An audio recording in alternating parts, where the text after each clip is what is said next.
죄송합니다. 오트밀 얘기 또 들고 왔습니다. 여러분 혹시 오트밀이 말 사료였었다는 것은 알고 계신가요? 18세기의 영국에서는 귀리라는 게 말이 먹는 거 혹은 형편이 안 좋은 사람들의 음식 이렇게 인식이 되었다고 해요. 1755년 세뮤얼 존슨이 편찬한 영어사전에는 귀리가 이렇게 정의되어 있습니다. 영국에서는 말에게 먹이고 스코틀랜드에서는 사람이 먹는 곡물이다. 이게 어떻게 보면 당시 귀리의 사회적 위치이라고나 할까요? 그런데 이랬던 귀리가 지금은 어떻게 아이의 건강식이 되었는지 어떻게 이런 일이 벌어질 수 있는지 오늘은 그 얘기를 좀 해드리려고 합니다. 귀리의 흑역사를 한번 살펴보죠. 19세기 미국에서도 귀리는 딱히 다르지 않았다고 합니다. 가축 사료 혹은 정말 먹을 게 없는 사람들의 음식. 그러다가 남북전쟁을 거치면서 귀리가 군 식량으로 활용되게 됐습니다. 그리고 전쟁이 끝난 뒤에 귀리에 대한 인식이 조금 바뀌기 시작하죠. 여기까지는 그냥 역사입니다. 그런데 진짜 이야기는 여기서부터 시작이죠. 1881년 한 사업가가 한 오트밀 회사를 인수했습니다. 그 사람은 천재적인 마케터였어요. 당시 식품 시장은 불신이 가득했고 소비자들은 믿을 수 있는 브랜드를 원하기 시작했죠. 그때 이 사업가가 선택한 방법이 뭐였냐면 퀘이커교라는 종교의 이미지를 가져오는 거였어요. 왜냐하면 그 당시 퀘이커 교도들은 청렴과 정직의 상징 같은 거였거든요. 이 사업가는 퀘이커교와 아무 연관이 없었지만 그 이미지를 가진 남성의 모습을 상표 등록을 해버립니다. 여러분이 익숙하게 보시는 그 퀘이커 오트밀 박스에 그려져 있는 그 아저씨요. 그리고 또 한 가지 그 박스 안에다가 레시피를 인쇄를 해버립니다. 이게 왜 천재적인 거냐면 그때 당시 사람들이 이 귀리를 가지고 뭘 어떻게 해먹어야 될지를 잘 몰랐었거든요. 레시피를 넣음으로써 이 귀리죽을 아침 식사의 문화로 만들어버린 거예요. 신뢰는 종교적 이미지에서 빌려오고 사람들의 아침 식습관은 직접 만들어주고. 진짜 천재적이지 않나요? 자, 그리고 이제 20세기로 넘어옵니다. 퀘이커는 여기서 멈추지 않고 더 큰 게임을 벌였습니다. 귀리에 베타글루칸이라는 식이섬유가 있는데 그 베타글루칸이 콜레스테롤 수치를 낮출 수 있다는 연구들이 막 나오는 거예요. 이제 제 영상 많이 보신 분들은 아시겠지만 콜레스테롤을 낮추는 게 큰 의미가 없다는 건 이제 다들 잘 알고 계시죠? 근데 그때 당시는 콜레스테롤 악마화가 막 한창 진행 중이고 있었던 때이기 때문에 콜레스테롤을 낮출 수 있어? 그럼 심장 건강이 좋겠네? 라는 이미지가 있었던 때고 퀘이커는 여기에 올인합니다. 수십 년간 막대한 자금을 여기에 투입해가지고 막 임상 데이터를 쌓기 시작한 거죠. 그리고 드디어 1997년에 역사적인 일이 벌어집니다. 미국 FDA가 역사상 최초로 특정 식품에 대해 질병 예방 효과 이 문구를 식품 패키지에 표시할 수 있도록 허용해 준 거예요. 그날로 퀘이커 오트는 그냥 단순 식품이 아니라 준의약품처럼 돼버리죠.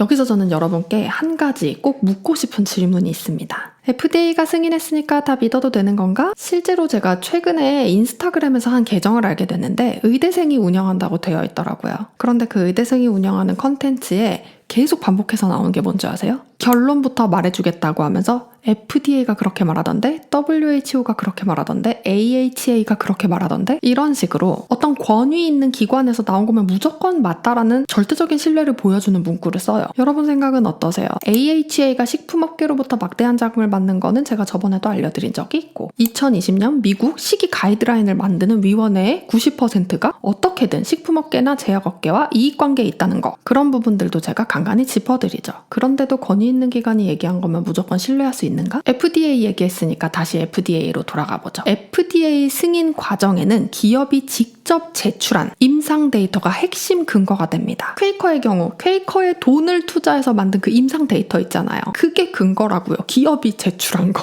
그럼 기업은 유리한 거 제출하지 유리하지 않은 거 제출할 리는 없잖아요. 제약회사가 자사약의 임상시험을 직접 후원하는 구조 낯설지 않으시죠? 그러므로 권위 있는 기관의 승인은 곧 항상 진실을 의미하는 것은 아닙니다. 그 승인이 어떤 과정을 거쳐서 나왔는지 누구의 돈이 움직였는지 그걸 볼 수 있어야 하죠. 오트밀은 어쩌면 그 구조를 가장 선명하게 보여주는 사례일지도 모릅니다. 이렇게 해서 만들어진 귀리에 건강하고 심장에 좋고 막 그 아이한테 막 되게 좋을 것 같은 그 이미지. 그런데 실제로 아이한테 미치는 영향은 어떤지 제가 저번에 자세하게 알려드렸지만 한 번 더 정리를 해드리겠습니다. 첫 번째, 귀리에는 항영양소가 가득합니다. 특히 피트산, 철분, 아연, 칼슘 같은 중요한 미네랄에 들러붙어서 흡수를 방해하죠. 이게 성인한테도 문제이지만 영아, 어린이 이렇게 어린아이들한테는 훨씬 더 문제입니다. 성장에 필요한 미네랄들이 가득 들어와야 되는 시기에 가장 많이 방해를 하는 셈이니까요. 두 번째, 곰팡이 독소. 귀리는 특히 곰팡이 독소 오염에 취약한 곡물입니다. 세 번째, 혈당. 오트밀이 복합탄수화물이라서 혈당이 천천히 오른다 그런 말 이제 믿으시는 분 없으시죠? 겉껍데기가 붙어서 혈당이 천천히 오른다고 하는데 그게 엄청나게 드라마틱한 차이가 있는 것도 아니고 혈당이 다소 천천히 오른다고 해서 내가 먹은 그 속에 있는 당이 어디 가는 게 아니에요. 특히 인스턴트 오트밀은 혈당 지수가 흰쌀밥과 크게 차이가 나지 않습니다. 혈당 급상승과 급강하의 영향을 더 많이 받는 아이에게는 더 신중해야겠죠? 말사료였던 귀리가 아이 건강식이 되기까지 거기에는 전쟁이 있었고 천재적인 마케터가 있었고 무려 30년간의 자금 투입이 있었고 또 FDA의 승인이 있었습니다. 이것은 과학이 마케팅을 증명하는 게 아니라 마케팅이 과학을 만들어낸 것에 가깝다고 봐야겠죠. 그러니까 우리는 무언가가 건강하다고 얘기할 때 정말 그런지 자세히 한 번 더 생각해 볼 필요가 있습니다. 왜냐하면 우리는 엄마니까요.